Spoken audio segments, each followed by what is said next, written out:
Your campaign had a kind of soft launch back in January, I think it's fair to say. Was Boris Johnson's departure inevitable that long ago? You know, I've been asked the question as to whether I'd consider the leadership of our great party and our great country for a long time, and I've always been completely honest about this, because I think you should start a relationship honestly. You should be honest with the people we serve. And so I've always said, look, if the situation arises where I think there's an opportunity to make a difference to my country, I'll serve. And I did for 15 years in the army. I served on operations in Iraq and Afghanistan. I've served in the community I'm lucky to represent, Tunbridge and Mourning, as you know. And I hope I've served the community there well. They've been very kind about me in recent days, but I hope I've done them proud. And what I'd like to do now is serve our country as Prime Minister. And I've always been open about it. I've never hidden it. I have never been in any way anything other than completely frank and open about it. Do you also understand the sense amongst ordinary Conservatives out in the country, we get it a lot here at GB News, is that the parliamentary party and the government that he led did not serve Boris Johnson well? They do not like what you collectively did to him. Look, I completely understand why people who voted for a leader are angry when the leadership changes. Of course I understand that. And I also understand that loyalty is essential in life. It's essential in the army, and it's essential in political life too. I have always been very clear where I stood. I have been very clear. I have made my challenges to those who've held the job of Foreign Secretary, or when in the liaison committee, the job of Prime Minister. I've always been completely open about it, because I don't believe in this underhand politics. What I believe in is speaking out clearly for our country, in defence of our community, in defence of our values, and making that count. Now, that's why, one of Boris's best friends, Anne-Marie Trevelyan, has already come out to support me, because although she led the Boris campaign, although she was inspirational and absolutely essential to vote Leave, she recognises that, sadly, that time has moved on, and she's now looking for the future. Sure. And you define that future in your manifesto, but also in the piece you wrote in The Telegraph a couple of days ago about a clean start. That's right. When I read that, I took that to mean a whole range of things, but one of them was not somebody who served in the Boris Johnson government. Well, look, I think the whole country can see the state that government is in at the moment. I think the whole country can see that there's a real problem of trust in our community. There's a real problem of trust in government. And sadly, because there's some fantastic Conservatives out there, Conservatives in Parliament, Conservatives in councils across the country, but sadly, there's a loss of trust in our party. And we need to get back. We need to return to service, because our party is at its best when it's delivering for the British people, when it's absolutely focused on the needs of the British people. Look, we've got into so many different stories. We've gone round the boy on so many different things. Fundamentally, look at the economy. Look at the fact that there's more month left than there is paycheck left for most of us, and we really feel it. I feel it. I'm sure you feel it too. £2 a litre, I notice it. I know exactly what it feels like. And so what we need to be doing is focusing on things that really matter to all of us. I was talking to Trevor Kavanagh, a seasoned observer of all of these matters earlier on, and he said one of the challenges that you have is Brexit. It is to persuade folk out there that your conversion is credible. And you say in the manifesto and in the Telegraph piece, it will not be undone, it will be got done. Do you accept that is quite a persuasion job with Tory voters? Do you know, it's funny you should say that, because people say that until they hear what I'm going to say. Because the reality is, I absolutely believe in the British people. I completely believe in Britain's possibilities and Britain's future. And I believe that Brexit can be a springboard. What we need it to be is a revolution. What we need it to be is a clean start for this economy, a clean start for our country, and to grasp the opportunities that, sadly, do you know what? We just haven't delivered on them recently. What we need to do is we need to be absolutely ruthlessly focused on making sure that Brexit works for everyone. Now, that means control of migration. We haven't got that right yet. No. We need the trade deals around the world. Anne-Marie Trevelyan's done an amazing job, but there's a lot more to do.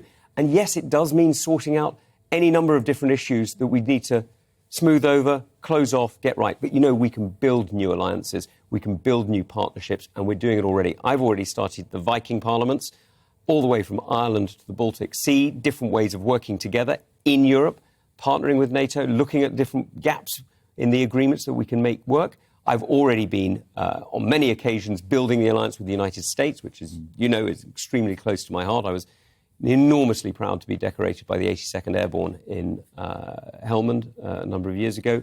And, you know, all these different alliances, this is how we're going to deliver for Britain. This is how we're going to make Brexit work.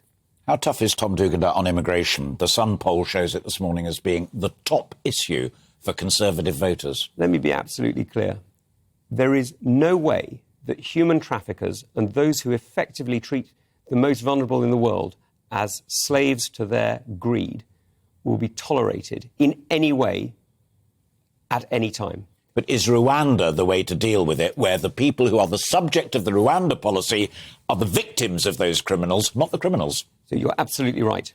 But the victim of the criminal needs to be protected, and sometimes you need to do that by showing very clearly that there is no reward, there is no profit in the crime.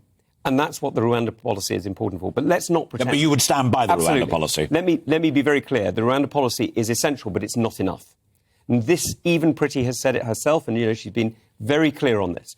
Priti has said this would only stop a few hundred. Now, that's worth doing.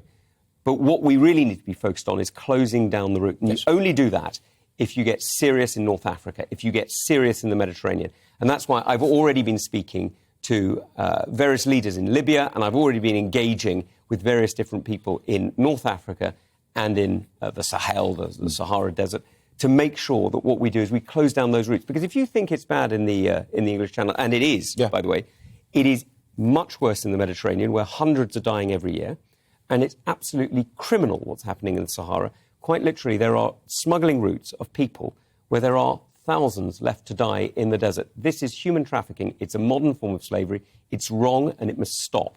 We must protect people against this evil. Are you a tax cutter from the core and heart of your beliefs, a la Thatcherite belief, or are you a tax cutter now because you grasp and recognise the cost of living crisis? So a few months ago, we had a vote on whether or not national insurance contributions should rise. I didn't vote for it. I didn't vote for it not because I have any moral problem with taxes as an idea. Of course we have to pay taxes. Of course we need to pay for the things that we share in common. I had a problem with it because it's a tax on workers at a time when we need the economy to grow. Now, this is a point that Ronald Reagan made so brilliantly, and you say I'm a Thatcherite. That's true, I am, but I'm more of a Reaganite. I asked if you were a Thatcherite. OK, well, you could have said I am a Thatcherite, but I'm more of a Reaganite. And I tell you why I'm such a fan of Ronald Reagan, because I don't know if you've heard his 1964 speech, Tax for Change. It's an amazing... Trickle-down economics. It's exactly right. Profound. It is absolutely profound. He makes the point, and I'm going to slightly misquote him, so I hope you'll forgive me, but he makes the point that no government has been able to deliver for the people when it starts to tax over about a third. He says, I think it's 37, 38%. And the reality here is this isn't just about tax. It's not just about paying for services. It's fundamentally about liberty. How free are you, Alastair? How free are you if you can't decide how your money that you've worked hard for is spent? How free are you if your economic liberty is constrained? How truly free are you if your decisions are changed or constrained by the whims of a Whitehall official or a Treasury minister? How free are you? Final point on that, and then my final question will follow it, sharpish, is what you've just said about tax and how you voted, with the noble exception of Liz Truss. I hope you don't mind my saying that publicly, because she argued with Jacob Rees-Mogg in Cabinet against those national insurance rises as well. All of your other contestants are not being completely consistent in saying they've suddenly all become tax cutters. Well, look, I am absolutely delighted that I'm already leading the Conservative Party in the direction that it should have gone. And I think that's so important, because actually leadership isn't just about standing up to your enemies. And you know, we've spoken about this. I've stood up to China, I've been sanctioned by them, I've stood up to Russia, I've been abused by them in many different ways. It's not just about standing up to your enemies. Sometimes it's about standing up to your friends. And that's what we've got to do. OK, my final question is this. If you were to win... When I win. Very Tom Tugendhat, that. You're going to have to be able to lead a government, form a government, tell people to do things that you want them to do. You're going to have to eyeball senior civil servants, men and women who have been in the game much longer than you. I know you've been in the army. I know you've chaired the Select Committee extremely successfully. the simple, strongest charge against you is you don't have a souvenir red box on your mantelpiece, you have no ministerial experience, and you want to be Prime Minister of this country. You're telling me I don't have a souvenir red box. You're absolutely right. What I do have is I've got souvenirs from Iraq and Afghanistan. I've got a dodgy shoulder and a dodgy knees from soldiering in some of the hardest parts of the world. I've got photographs, sadly, of some people who aren't with us anymore, alongside whom I served and built a government in Helmand, built the National Security Council of Afghanistan. I've got souvenirs, memories and experiences of the real world, of what it really takes to change a country, what it really takes to build a society, and fundamentally what it really takes to get over the division. We need a clean start to get beyond the division, beyond the playing of politics. I'm not interested in the playing of politics. What I'm interested in is delivering for the British people. And if we're going to get there, you know this, Alastair, better than anyone, we need a clean start. We need to return to service because we need a government that serves the British people, a Conservative Party that so much already does, but a Conservative Party in Westminster that actually serves the British people around the country.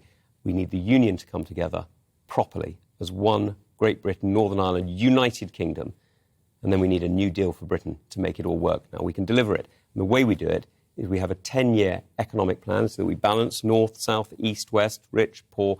We balance all the needs in the country over a long period of time because you can't do it in a day. Sure. And with lower taxation, lower spending, and ultimately a smaller state at the heart of it. That's exactly right. But you can only do it if you have a 10-year economic plan. You can only do it with a clean break. You can only do it if you have a plan for growth. And only then do you get an economy that delivers a stronger country, a more resilient country. And I know how interested you are in food resilience. You're absolutely right. And most importantly, a fairer country. Tom Tugendhat, great to see you. Thank you very much indeed. I can't say good luck because I would be talking to all of the candidates, I hope, but very, very good to see Tom.